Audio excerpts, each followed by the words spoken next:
Hello and welcome to the IAS academy. आज है तारीख 14 अप्रैल और शुरू करते हैं फिल्म स्पेसिफिक करंट अफेयर का न्यूज डिस्कशन। हमारी पहली news zero budget natural farming को लेकर है। अब ये न्यूज में क्यों है?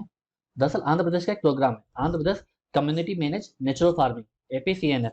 इस प्रोग्राम में टारगेट ये किया गया था कि 100% जो केमिकल फ्री एग्रीकल्चर है हम उसकी तरफ पुश करेंगे। ये 2016 में स्कीम लॉन्च हुई थी और अभी टोटल 6 लाख फार्मर्स को इस प्रोग्राम के तहत असिस्ट किया जा रहा है ताकि आंध्र प्रदेश में ज़्यादा से ज़्यादा नेचुरल फार्मिंग को सपोर्ट किया जाए।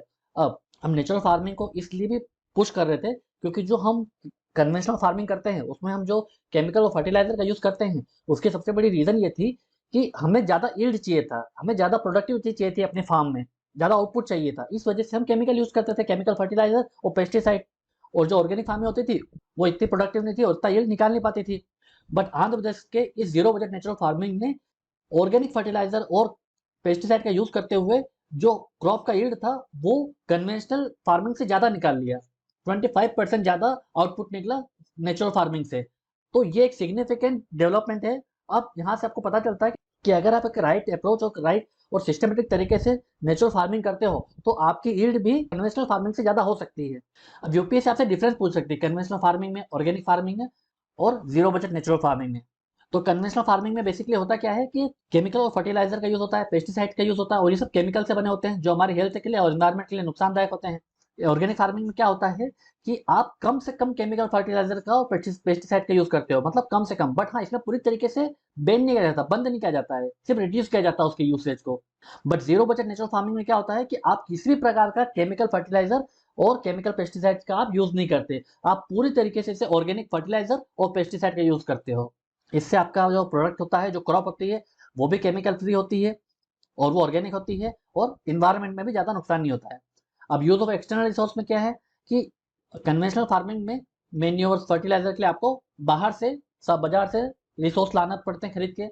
और जो ऑर्गेनिक फार्मिंग में भी आपको ऑर्गेनिक मेन्योर्स आप बाहर से प्रोक्योर करते हो।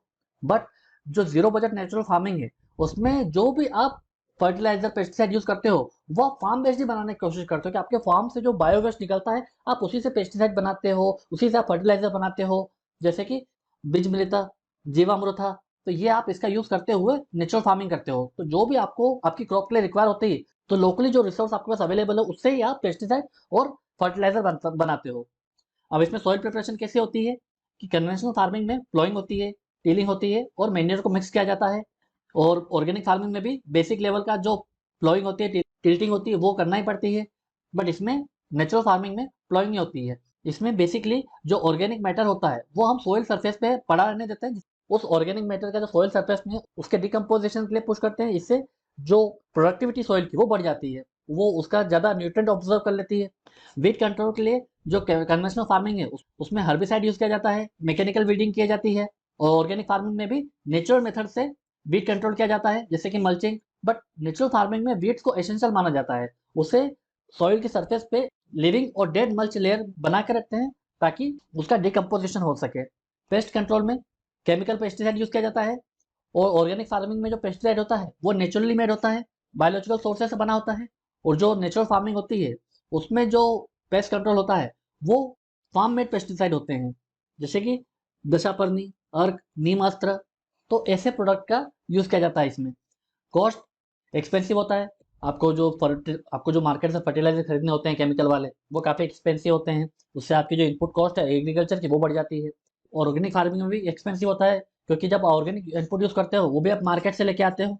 But zero budget natural farming में क्या होता है, जो भी आप फर्टिलाइजर पेस्टिसाइड बनाते हो वो लोकली रिसोर्स से बनाते हो, अपने फार्म बेस्ड रिसोर्सेज से बनाते हो। तो इसकी कॉस्ट आपको कम पड़ती है, तो ऑलमोस्ट इसकी कॉस्ट जीरो होती है। अब सस्टेनेबिलिटी, इसमें कन्वेंशनल फार्मिंग में जो केमिकल यूज करते हैं उससे काफ़ी हद तक हमारी हेल्थ को, हमारे इन्वायरमेंट को नुकसान पहुंचता है। ऑर्गेनिक फार्मिंग हमारे सस्टेनेबिलिटी के लिए अच्छा है, हमारी सॉइल क्वालिटी के लिए भी अच्छा है, बायोडाइवर्सिटी के लिए भी अच्छा है। बट जो जीरो बजट नेचुरल फार्मिंग है वो सस्टेनेबिलिटी तो है उसमें, बट हमारी लोकल डाइवर्सिटी और इकोलॉजी के लिए भी काफ़ी अच्छा है।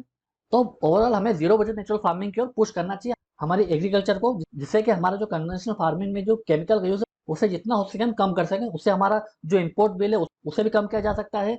और जो उसके हेल्थ के रिपरकशन होते हैं केमिकल फर्टिलाइजर के उससे भी कम किया जा सकता है। तो ये यूपीएससी आपसे जीरो बजट नेचुरल फार्मिंग क्या होती है ये पूछ सकती है, या फिर कन्वेंशनल और ऑर्गेनिक फार्मिंग से कैसे डिफरेंट है ये आपसे पूछा जा सकता है। अब चलते हैं आगे। हमारी अगली न्यूज भू आधार और यूएलपीआईएन को लेकर है। यहाँ पे यूएलपीआईएन का मतलब है unique land parcel identification number.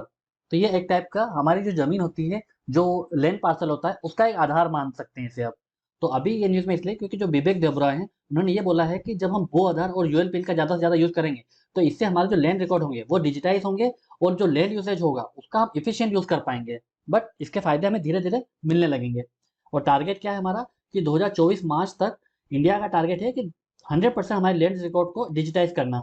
इसमें 14 डिजिट का आपको अल्फा न्यूमेरिक आइडेंटिटी प्रोवाइड की जाएगी यूएलपीआईएन के रूप में, और रूरल और अर्बन दोनों के लैंड पार्सल को एक यूनिक नंबर प्रोवाइड किया जाएगा। तो ये यूएलपीआईएन क्या है, वो अदर क्या है, ये 14 डिजिट आइडेंटिफिकेशन नंबर है for every served parcel of land. ये जो स्कीम थी ये 2021 में लॉन्च हुई थी। बट हमें यहाँ पे ये याद रखना है कि बेसिकली जो ओरिजिनल स्कीम थी वो digital India land record modernisation programme थी, DILRMP। ये 2008 में लॉन्च हुई थी। और ये जो स्कीम है ये सेंट्रल सेक्टर स्कीम है, मतलब इसकी पूरी फंडिंग जो है 100% वो सेंटर देगी। और इंपॉर्टेंट फैक्ट ये है कि ये जो पूरा स्कीम है ये किस मिनिस्ट्री के अंदर आएगी, ये मिनिस्ट्री ऑफ रूरल डेवलपमेंट के अंदर आएगी। तो ये फैक्ट आपको यूपीएससी के प्रीलिम्स के पर्सपेक्टिव से याद रखना है। अब हम ये भू आधार का पर्पस क्या है, क्यों लॉन्च कर रहे हैं इस स्कीम को। तो जितने भी लैंड फ्रॉड होते हैं, जितने भी लैंड डिस्प्यूट होते हैं, सब उनमें सबसे बड़ा जो मेजर डिस्प्यूट ये होता है कि बाउंड्रीज होती हैं उसमें काफी डिस्प्यूट होता है। कोई 1-2 फीट ज्यादा कैप्चर कर लेता है, उससे फिर जो लैंड डिस्प्यूट कोर्ट में चला जाता है, सालों साल केस चलता रहता है। तो उससे पूरा जो हमारा जीडीपी है वो गड़बड़ हो जाती है। और जो लैंड रिकॉर्ड्स होते हैं वो भी पुराने जमाने के चले आ रहे हैं। तो इसी वजह से जो हमारे लैंड रिकॉर्ड्स है उन्हें डिजिटाइज करना काफी जरूरी है। अब इसके फीचर्स क्या हैं, तो इस भू आधार में जो आपका लैंड पार्सल होगा उसका लॉन्गिट्यूड और लेटीट्यूड इन्फॉर्मेशन रखी जाएगी, उसका डिटेल सर्वे, जियो रेफरेंस कैडेस्ट्रल मैप में इसको शो किया जाएगा। अब इसके बेनिफिट क्या होंगे, सबसे पहला जितने भी कोर्ट केस हैं उसकी पेंडेंसी में कमी आएगी। क्योंकि जितने भी सिविल सूट्स हैं, हमारे सिविल केसेस चल रहे हैं हमारे कोर्ट केस में, उसमें 66% अकेले लैंड रिलेटेड डिस्प्यूट्स हैं।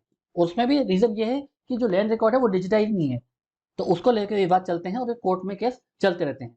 दूसरा कि इससे जो जीडीपी लॉस हो गया वो कम होगा, 1.3% ऑफ जीडीपी का हमें फायदा होगा। क्यों, क्योंकि जब कोई इंफ्रास्ट्रक्चर प्रोजेक्ट आप बनाते हो तो आपको लैंड एक्वायर करना पड़ता है। बट जब वो लैंड रिकॉर्ड डिजिटाइज नहीं होता है तो वो भी डिस्प्यूट में चला जाता है या फिर लैंड एक्विजिशन में देरी होती है, तो इससे जीडीपी का भी लॉस होता है, क्योंकि जो पूरा प्रोजेक्ट है वो स्टॉल हो जाता है।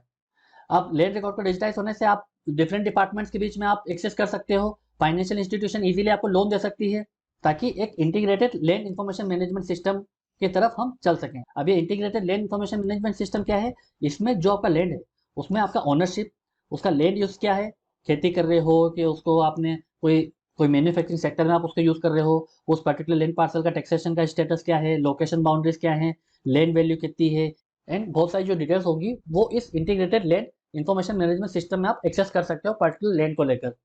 अब एक इंपॉर्टेंट कॉन्सेप्ट है कैडेस्ट्रल मैप्स। ये क्या होता है, ये एक डिटेल और एक एक्यूरेट मैप होता है जिसमें आपको लैंड की मैप में बाउंड्रीज दिखाई देंगी, साथ ही साथ उसका ओनरशिप भी दिखाई देगा। और ये गवर्नमेंट यूज करती है ताकि लैंड रिकॉर्ड को मेंटेन करके रखा जा सके और एडमिनिस्ट्रेटिव पर्पज से इसका यूज किया जा सके, जैसे कि property tax assessment, land use planning and land dispute को रिजोल्व करने के लिए। तो ये बेसिक फैक्ट आपको पता होना चाहिए भू आधार को लेकर और यूएलपीआईएन को लेकर, यूपीएससी आपसे पूछ सकती है। अब चलते हैं आगे। हमारी अगली न्यूज लार्ज हेड्रॉन कोलाइडर को लेकर है। तो अभी लार्ज हेड्रॉन कोलाइडर एलएचसी जो है न्यूज में क्यों है, दरअसल इंजीनियर्स जो हैं एलएचसी के वो इसका 3rd राउंड का ऑपरेशन स्टार्ट करने वाले हैं। उसके लिए उन्होंने कुछ अपग्रेड किए हैं।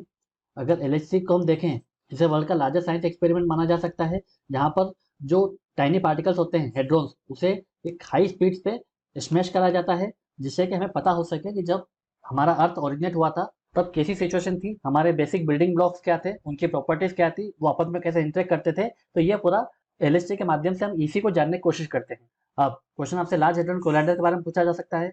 तो एलएचसी का एम क्या है, बेसिकली ये न्यू फिजिक्स को एक्सप्लोर करना चाहता है।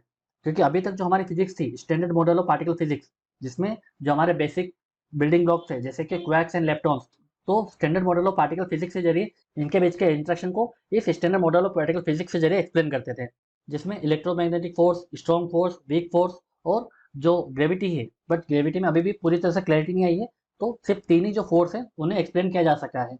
बट इसके बियॉन्ड जो न्यू फिजिक्स है वो हमें देखना है कि जो हमारे बेसिक बिल्डिंग ब्लॉक्स है जैसे कि हिग्स बोसॉन, ये कैसे इंटरेक्ट करते हैं, तो वो हमें जानना था इस एलएचसी के जरिए। अब इसलिए इसकी वर्किंग क्या है, तो बेसिकली जो हमारा smallest non building blocks of matter होता है वो एलएचसी स्टडी करता है। इसमें प्रोटॉन्स को हाई स्पीड में क्लैश करा जाता है और फिर कोलाइडर के बाद में जो स्मॉलेस्ट पार्टिकल्स होता है, ब्लॉक ऑफ मैटर होता है, उसे स्टडी किया जाता है। इसे बनाया किसने एलएचसी को? इसे European Organisation for Nuclear Research sir ने इसे बनाया है। ये 27 किलोमीटर का लॉन्ग ट्रैक है जो कि स्विट्जरलैंड और फ्रांस की बाउंड्री पे सिचुएटेड है। अभी तक अचीवमेंट क्या है इसकी? इसने हिग्स बोसोन को डिस्कवर किया है, जिसे गॉड पार्टिकल भी बोला जाता है।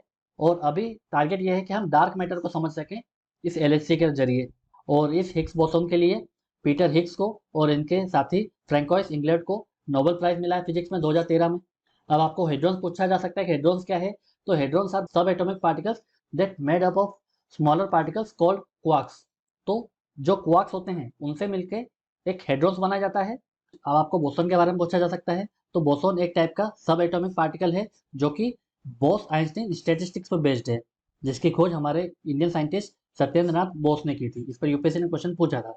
तो एलएचसी को लेकर क्वेश्चन आ सकता है, तो जिसकी आपको बेसिक डिटेल्स पता होनी चाहिए। अब चलते हैं आगे। हमारी अगली न्यूज़ जोस मिशन को लेकर है। अब ये जोस मिशन किसका है? ये यूरोपियन स्पेस एजेंसी का प्रोग्राम है जो कि जुपिटर के आइसी मून को स्टडी करेगा, और ये जुपिटर के ऑर्बिट में 2031 तक पहुंच जाएगा।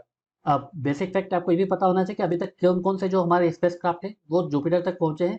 तो एक गैलीलियो था जो 1995 से लेकर 2003 तक जिसने जुपिटर को ऑर्बिट किया था। उसके बाद में जूनो जिसने जुपिटर प्लेनेट को स्टडी किया था 2016 से।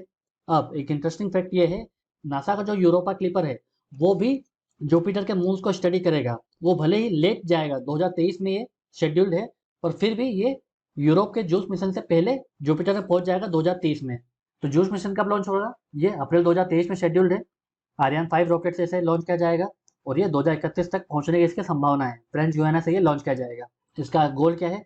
जुपिटर को स्टडी करना है, और खासकर इसके जो 3 लार्जेस्ट मून्स है जिन्हें आइसी मून्स भी बोला जाता है उन्हें ये स्टडी करेगा, जिसमें गैनीमेड, कैलिस्टो और यूरोपा है।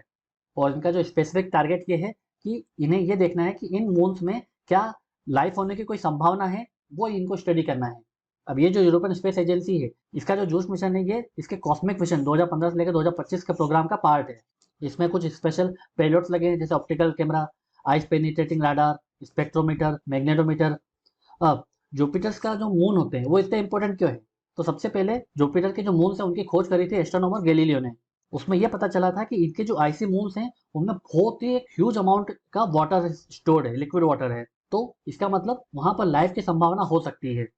तो इसीलिए नासा जो है, यूरोप स्पेस एजेंसी है, वो इन मून को स्टडी करना चाहती है और देखना चाहती है क्या वहां पे लाइफ सर्वाइव हो सकती है या नहीं। अब जो गैनीमेड है उसे सोलर सिस्टम का लार्जेस्ट मून बोला जाता है, और सबसे अच्छी चीज़ ये है कि इसकी अपनी एक मैग्नेटिक फील्ड है, इसकी वजह से जो रेडिएशन है उससे प्रोटेक्शन मिल सकती है आपको।